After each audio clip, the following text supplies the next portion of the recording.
എല്ലാ ആശങ്കകളും മാറിയിട്ടാണല്ലോ അദ്ദേഹത്തിൻ്റെ പാർട്ടി സ്വീകരിച്ചത്. അദ്ദേഹം വളരെ വ്യക്തമായി പറഞ്ഞു രാഹുൽ ഗാന്ധിയോടൊപ്പം ഉണ്ടാകും. അതാണ് ഞങ്ങൾക്ക് ഏറ്റവും വലിയ അസറ്റ് എന്ന് പറയുന്നത്. രാഹുൽ ഗാന്ധിയോടൊപ്പം അദ്ദേഹത്തിൻ്റെ ഇനിയുള്ള സേവനം ഉണ്ട് എന്ന് പറയുമ്പോൾ ആ നേതാവിന് ഞങ്ങൾ നൽകുന്ന ഒരു കരുത്താണ്.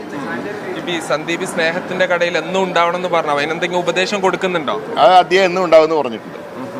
എന്താണ് ഈ സന്ദീപിന്റെ വരവിലോടുകൂടി എത്രത്തോളം ഒരു പ്രതീക്ഷയുണ്ട്?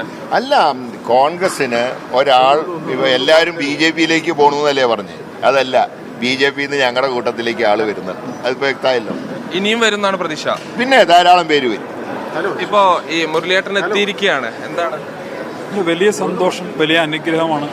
ഞാൻ ഏറെ ബഹുമാനിക്കുന്ന, ഞാൻ BJP നിൽക്കുമ്പോൾ ഞാൻ പരസ്യമായി പറഞ്ഞിട്ടുള്ള കാര്യമാണ്, ഞാൻ ഏറെ ഇഷ്ടപ്പെടുന്ന കേരളത്തിൻ്റെ ഡിസിസീവായിട്ടുള്ള CM, ഒരു തീരുമാനമെടുക്കാൻ കെൽപ്പുള്ള മുഖ്യമന്ത്രി, കേരളത്തിൻ്റെ വികസനത്തിന് വേണ്ടി ഒട്ടേറെ സംഭാവന നൽകിയിട്ടുള്ള ആൾ ശ്രീ K. കരുണാകരനായിരുന്നു. എനിക്ക്